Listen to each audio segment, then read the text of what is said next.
Il y a deux réalités spirituelles qui gouvernent l'opération du règne spirituel. La première réalité est appelée la lumière. Vous ne pouvez pas avoir l'autorité dans le règne spirituel si la compréhension et la lumière ne vous sont pas accordées.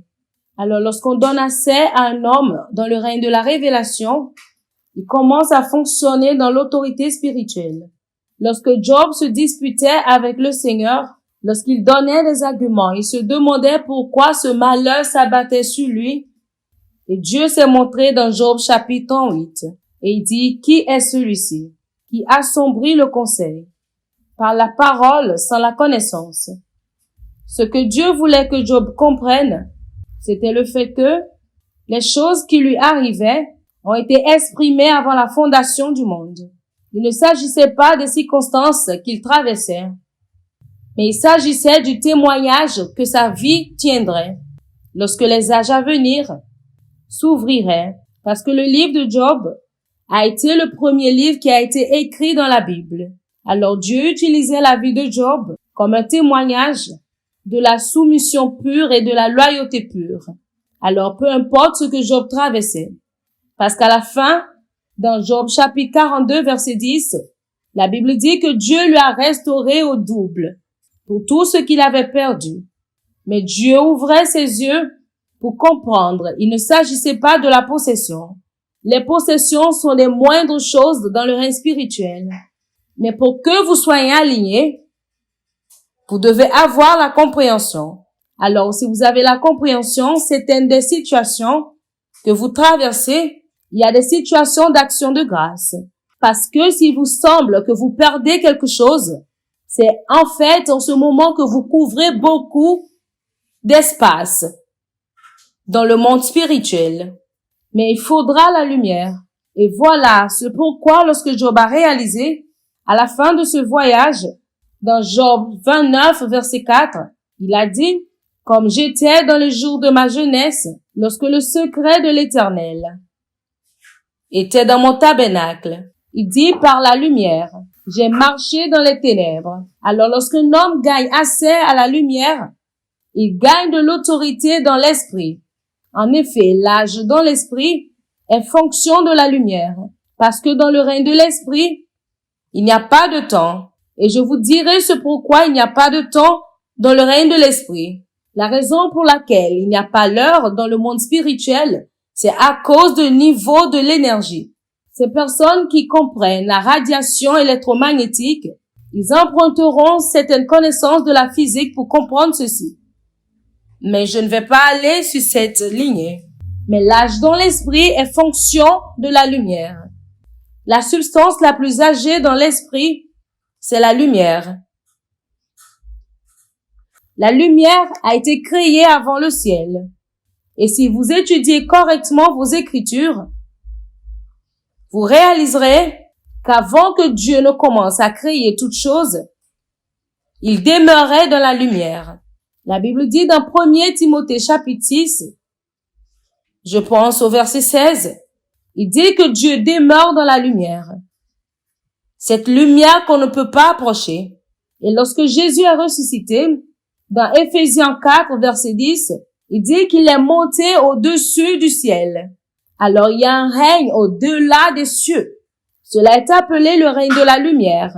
Et le secret de Dieu, et les secrets de Dieu sont dans le règne de la lumière. Alors lorsqu'un homme gagne l'accès à la lumière, il devient un ancien dans l'esprit. C'est pour cela que l'autorité dans l'esprit est fonction de la révélation. Dans Psaume 82, verset 6, il dit qu'ils ne connaissent pas et qu'ils ne comprendront pas. Ils marchent tous dans les ténèbres. Et il dit, j'ai dit, vous êtes des dieux parce que vous êtes des enfants du Très-Haut. Et il a dit, mais parce qu'ils ne savent pas, ils tomberont comme des hommes. Ce qui veut dire que ce qui vous aidera à opérer comme des dieux dans ce règne, ce n'est pas de là où vous venez. C'est la lumière que vous portez. Parce que la lumière confesse l'autorité. La deuxième chose qui impacte la puissance et vous donne un avantage et gouverne le règne spirituel, c'est l'énergie. L'énergie est un langage dans l'esprit. Et même dans le naturel, Si vous êtes sensible, vous comprendrez cela. Je pourrais vous dire, venez ici. Vous serez très heureux. Je peux dire, venez ici. Vous semblerez être insulté. Je peux également dire, viens ici, et vous penserez que je suis sarcastique. Le langage est le même, mais l'énergie est différente. Cela veut dire que l'énergie même est un langage dans le règne spirituel. Quelqu'un peut vous regarder et dire, regarde ce à quoi tu ressembles. Et cela pourra être un compliment. Il peut dire, regarde ce à quoi tu ressembles. Et ça peut être une insulte. Les mots sont pareils, mais les énergies sont différentes. Alors le règne spirituel opère également dans cet ordre. Et c'est régulé par l'énergie. Et deux choses dont nous sommes vraiment sensibles, c'est la lumière et l'énergie. La raison pour laquelle j'ai été cela, c'est que pendant l'étude biblique, ce dont vous avez besoin, ce n'est pas l'énergie, mais c'est la lumière. Parce que si vous suivez le sentier de l'énergie, il vous serait difficile d'ouvrir les Écritures. Nous sommes dans une saison très critique et les croyants doivent être équipés pour qu'ils ne deviennent pas des victimes. Parce que la saison dans laquelle nous nous retrouvons maintenant, vous n'avez pas seulement besoin d'intervention. Vous avez besoin de marcher sous le gouvernement de la protection de Dieu. Et pour que ce genre d'opération se produise, il y a des positions bibliques et spirituelles que nous affermissions. Alors, laissez-moi vous parler des 12 ordres du règne spirituel. Il y a 12 couches du règne spirituel. Et chacune de ces couches, lorsque vous fonctionnez dans cela, il y a un niveau d'autorité que cela impacte dans votre vie. Il y a certaines choses que vous confrontez, donc vous avez besoin d'une déclaration de foi pour adresser. Il y a d'autres choses qui viennent sur votre chemin que la foi ne gérera pas. Ce qui gérera cela, c'est le discernement. Alors Dieu vous demandera de vous échapper. Il y a d'autres choses qui vont vous confronter, que vous n'utiliserez pas la foi, vous n'utiliserez pas le discernement, mais vous utiliserez la sagesse. Vous saurez comment trouver votre chemin autour de cela. Toutes ces choses sont différents types d'autorité dans lesquels un croyant doit marcher. Si tout ce que vous possédez, c'est la foi, et tout ce que vous voyez, vous réprimandez, vous chassez, vous allez couler. Parce que les stratégies qui ont été déployées dans cette saison sont en bon nombre. Alors vous avez besoin de comprendre toutes les stratagèmes spirituels qui sont pour l'autorité dans le royaume. Alors vous savez, le problème que nous avons la plupart du temps, c'est que notre connaissance de Dieu est petite. Nous ne connaissons pas beaucoup Dieu. Mais parce que c'est tout ce qu'on vous a enseigné, et je ne dis pas ceci de manière dérogatoire, parce que c'est une des choses que je serai en train de partager avec vous en ce moment. Je ne connais pas toutes ces choses par expérience. Ces choses ne sont pas venues par révélation. Cela pourra me prendre des années pour que j'expérimente cela. Et lorsque je dis que nous ne connaissons pas Dieu profondément, je ne me mets pas en dehors comme quelqu'un qui connaît tellement et faisant des autres des ignorants. Non, ce n'est pas ce que j'essaie de dire. Je dis ceci, m'incluant moi-même. Nous ne connaissons pas Dieu assez profondément. Et parce que notre connaissance de Dieu est très minime, et c'est tout ce que nous connaissons, nous opérons seulement avec lui sur cette échelle et sur cette économie. Et l'un des inconvénients en travaillant dans l'ignorance, c'est que cela doit vous affecter. Cela dépend seulement de ce que cela fait. Pour certains, cela commence à les affecter en temps. Et pour d'autres, ils traversent le temps, mais certainement cela les affectera dans l'éternité. Je vous donne un exemple. Il y a certains quartiers où tout ce qui connaît sur Dieu, cela est récapitulé dans la doctrine du salut.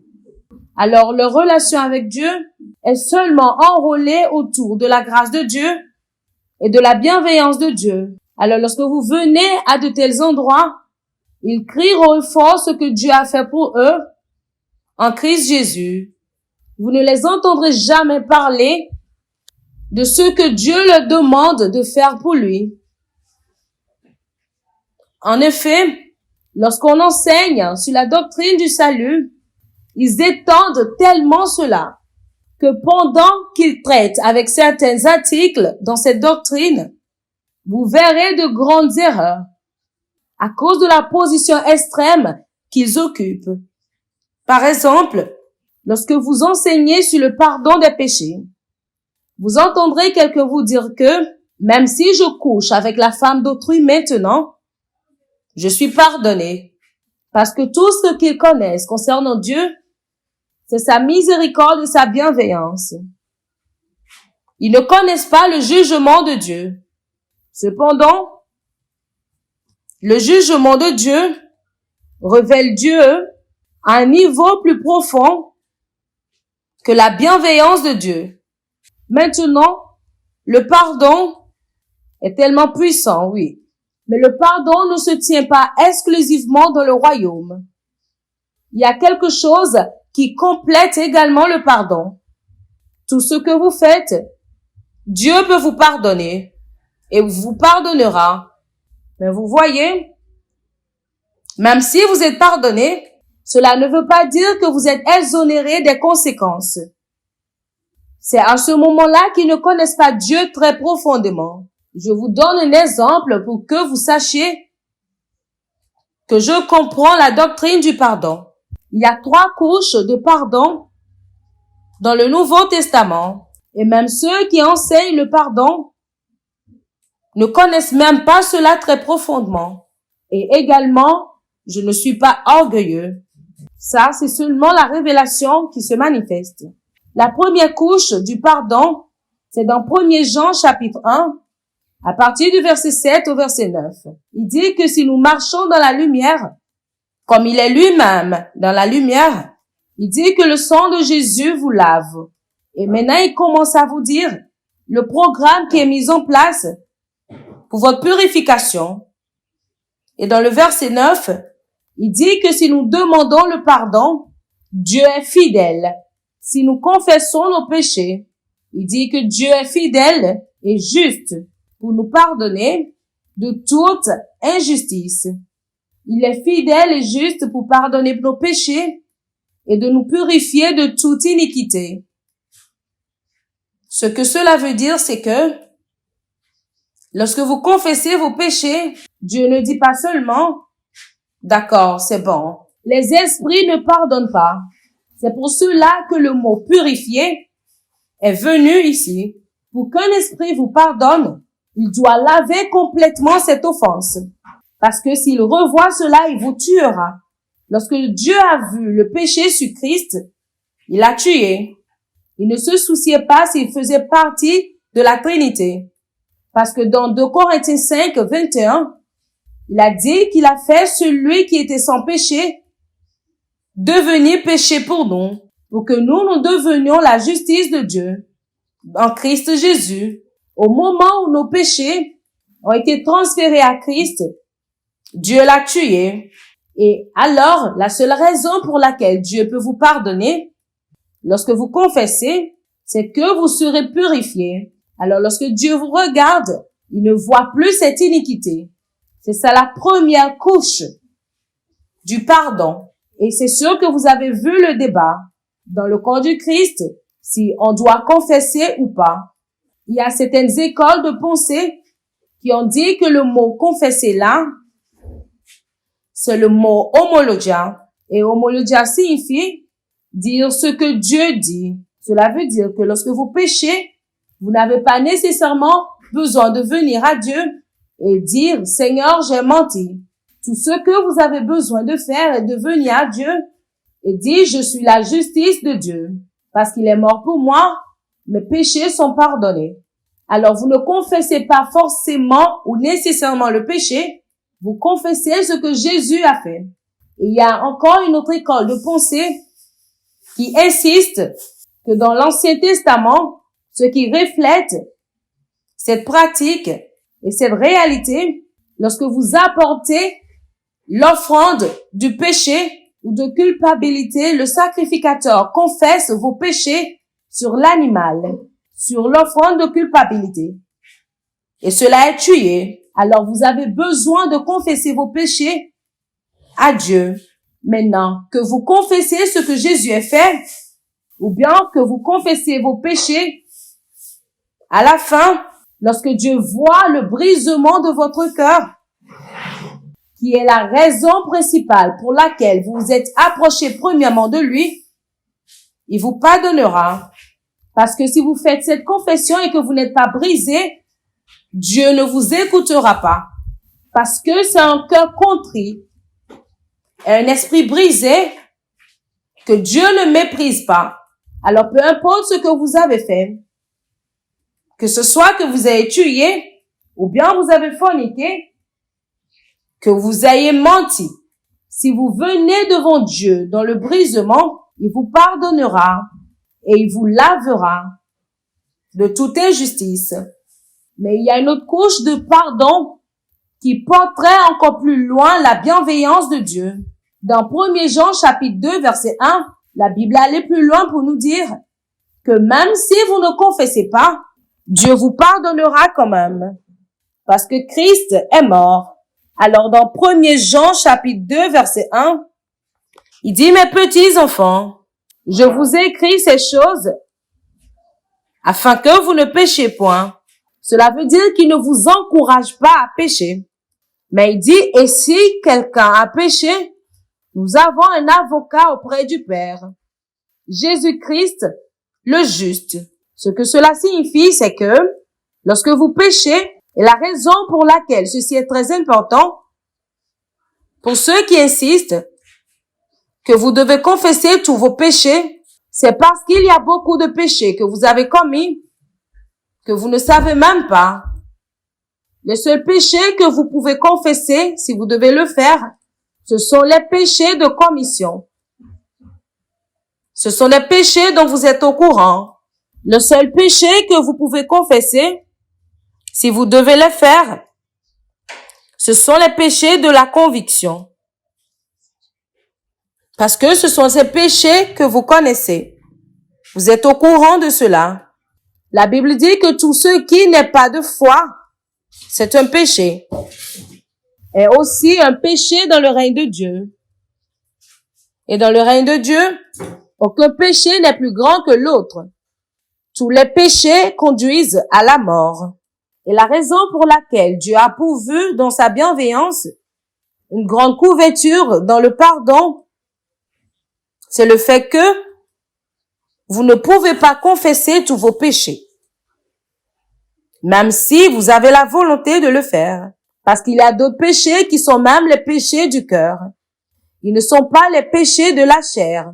Les péchés du cœur sont tellement profonds que cela doit vous être révélé pour que vous soyez au courant. Vous pouvez être au courant des péchés de la chair, mais un péché du cœur, vous pourrez même ne pas le connaître. Parce que quelqu'un peut juste passer et vous mépriser seulement la personne. Et vous ne saurez même pas que vous avez déjà commis un péché. Quelqu'un peut être en train de réussir et vous aurez peur. Pas parce que sa réussite vous affecte, et non parce que également vous lui souhaitez le malheur. Mais au moment où vous avez entendu que quelque chose de bien est arrivé, vous avez peur. Oh non, pourquoi pas moi? C'est un péché terrible dans l'esprit. Et vous pourrez peut-être ne jamais le confesser durant toute votre vie. Et si vous dites que le pardon sera seulement procuré lorsque vous confessez, alors vous êtes déjà condamné. Parce que plus que ce que vous connaissez sont des choses dont vous êtes coupable.